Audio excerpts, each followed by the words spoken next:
connaît une parole tellement puissante que la chose dite se passe, quoi que ce soit. Il ne s'agit ni d'une formule secrète, ni d'une quelconque incantation magique, mais des paroles prononcées par Jésus tout au long de sa mission terrestre. Bienvenue sur Allô la vie, le podcast qui te dit tout sur le Jésus de l'Évangile, cet Évangile qui bouleverse depuis 2000 ans des millions de vies, dont la mienne. Je m'appelle Mathieu M. Avec mes invités, je désire te communiquer l'espérance qu'ont fait naître en nous l'exemple extraordinaire de Jésus et sa passion sans limite pour les êtres humains. À toi qui rêves d'un port sûr où amarrer le bateau de ton existence, à toi qui rêves d'une nouvelle manière de vivre, ce podcast est pour toi. Réjouis-toi donc à l'écoute de Allô la vie, tout sur Jésus.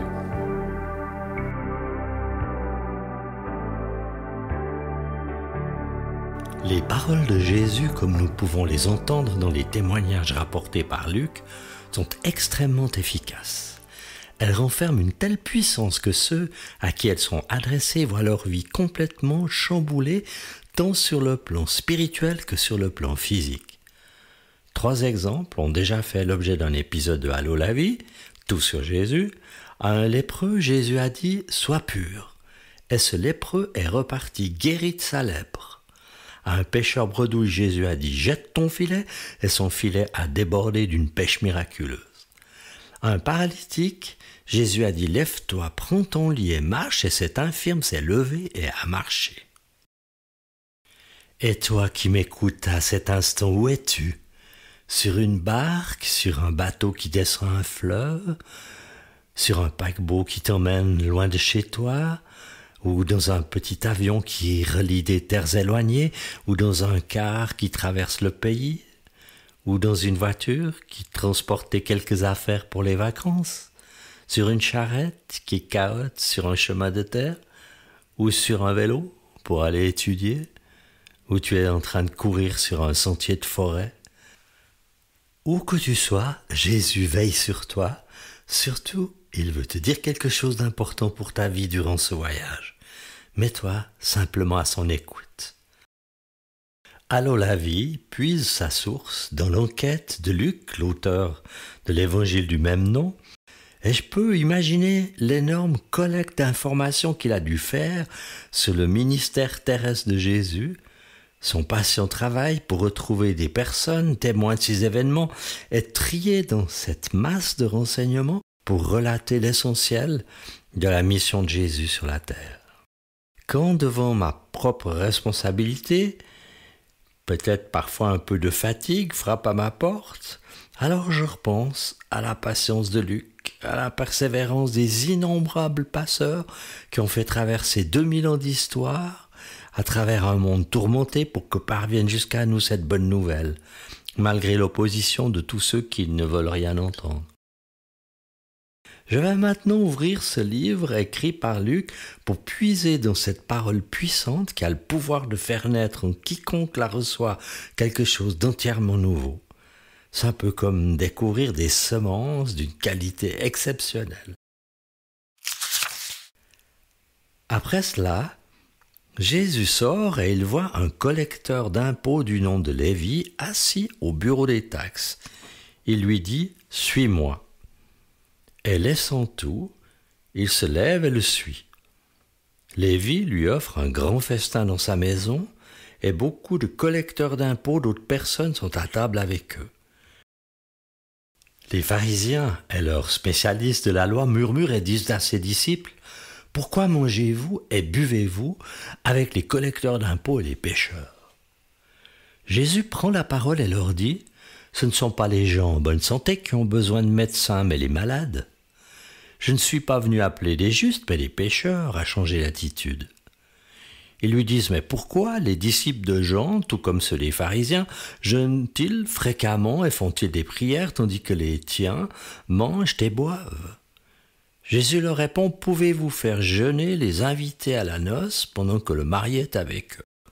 Les jours viendront où le marié leur sera enlevé, alors ils jeûneront durant ces jours-là. » Il leur dit aussi une parabole, personne ne déchire un morceau de tissu d'un habit neuf pour le mettre à un vieil habit, sinon il déchire l'habit neuf et le morceau qu'il en a pris n'est pas assorti avec le vieux.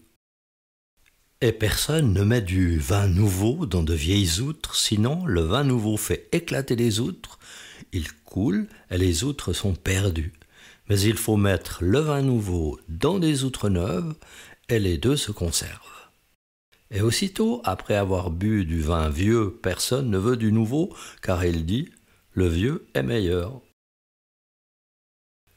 Nous savons que Jésus a déjà plusieurs disciples qui le suivent.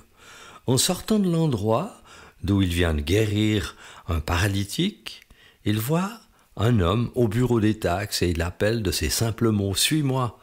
Lévi alors laisse tout, le suit. Imaginons un peu ce que cela implique pour Lévi. Cela signifie pour lui de laisser son gagne-pain, ce qui lui apportait l'aisance dans la vie, une belle situation, mais en même temps, une très mauvaise réputation. En effet, les gens comme lui étaient considérés comme des traîtres qui collaboraient avec les Romains pour prélever les taxes sur le dos des gens sous l'occupation. Donc Lévi abandonne sa charge et offre un festin à Jésus qui va festoyer chez lui avec ses disciples. À table, alors on trouve d'autres collecteurs de taxes et des gens pas trop recommandables. D'un côté, tout ce petit monde trinque ensemble, déguste le copieux repas offert par Lévi. Fabuleux ton vin, Lévi. Toi, tu sais vraiment gâter tes amis. Et ton cuisinier, c'est un véritable artiste, mais quelle fumée ce plat. Ah, j'ai jamais goûté une telle finesse. Tu vas nous manquer, Lévi. De l'autre côté, des religieux observent la scène d'un œil critique. Ils prennent à partie les disciples et critiquent leur comportement au nom de leur bien-pensance. Tu remarqueras qu'ils parlent aux disciples et non à Jésus en personne. Vous savez, ces petits mots par derrière, comme savent si bien distiller les hypocrites. Hein, tu manges avec ces gens-là, barque, dégueu, ça va pas. Qu'est-ce qui vous prend de manger avec des collabos et des racailles? Mais Jésus doit avoir certainement des oreilles spéciales. Il a entendu et c'est lui qui leur répond. Ce ne sont pas les gens en bonne santé qui ont besoin de médecins, mais les malades. Je ne suis pas venu appeler des justes, mais des gens qui commettent le mal, et je les appelle à changer d'attitude. Par sa réponse, Jésus démontre une nouvelle fois son amour pour les gens, parce que c'est par amour qu'il s'est assis avec ses disciples à la même table que ces gens mal considérés, pour leur montrer qu'ils sont tous appelés pour leur salut à changer de vie, tels des malades qui ont besoin de médecins. Comme nous le verrons souvent par la suite, Jésus explique souvent une situation par une parabole. Et là, ce marié qui fait la fête avec ses amis, eh bien c'est Jésus qui fait la fête avec ses disciples. Ce mariage est comme la nouvelle alliance que Dieu fait avec l'humanité à travers Jésus. Et la parabole contient aussi une annonce prophétique, quand on l'entend bien, tant que le marié est avec eux, on fera tous la fête, mais quand le marié leur sera enlevé, ils jeûneront. Jésus leur dit aussi cette parabole au sujet de vieilles outres et du vin nouveau, du vieil habit et de l'habit neuf. En fait, il n'explique pas ce qu'il veut leur dire, c'est assez parlant. Ça veut dire que je suis venu apporter quelque chose de neuf, que ceux qui s'attachent au passé ont de la peine à recevoir. Mon message est nouveau parce que j'annonce une nouvelle alliance entre Dieu et les êtres humains. J'annonce aux malades la guérison, j'annonce aux pécheurs le pardon. Et l'on se souvient de son message, le Seigneur m'a oint pour annoncer une bonne nouvelle. Alors l'ancienne manière de vivre de Lévi ne peut s'accommoder avec la nouvelle que Jésus lui a proposée, avec cette simple phrase « Suis-moi ». Et c'est pourquoi Lévi invite les gens qu'il connaît à ce repas d'adieu. Pour cet épisode, j'ai choisi dans le livre de Luc cette parole qui n'est pas adressée aux bien portants ni aux justes qui n'ont pas besoin de repentance, mais qui parle au cœur de toute personne qui ressent l'appel de Jésus à changer sa manière de vivre. En terminant cet épisode et au moment même de refermer le livre, Je m'imagine comme un semeur qui a semé quelques-unes de ces semences exceptionnelles et qui les recouvre d'un peu de terre jusqu'à ce qu'elles germent pour qu'une plante nouvelle sorte de terre. Alors si tu as aimé ce podcast, si ce message t'a encouragé, alors fais-le connaître autour de toi. Tu penses peut-être à quelqu'un que cela pourrait aider, alors dans ce cas, n'hésite pas, partage-le avec cette personne, raconte-lui l'histoire qui t'a fait du bien. Tu n'as pas besoin d'un diplôme ni d'une autorisation pour transmettre à d'autres cette bonne nouvelle. Elle est pleine d'espoir, elle germera tôt ou tard dans le cœur de quelqu'un.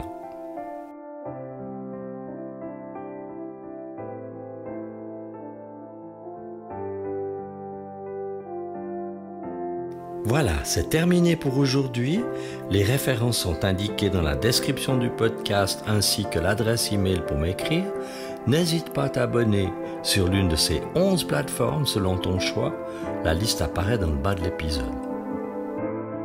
Merci d'avoir été à l'écoute. Ne manque pas d'écouter la suite dans laquelle je vais faire un point sur l'ensemble des 15 épisodes que je t'ai présentés jusqu'à présent.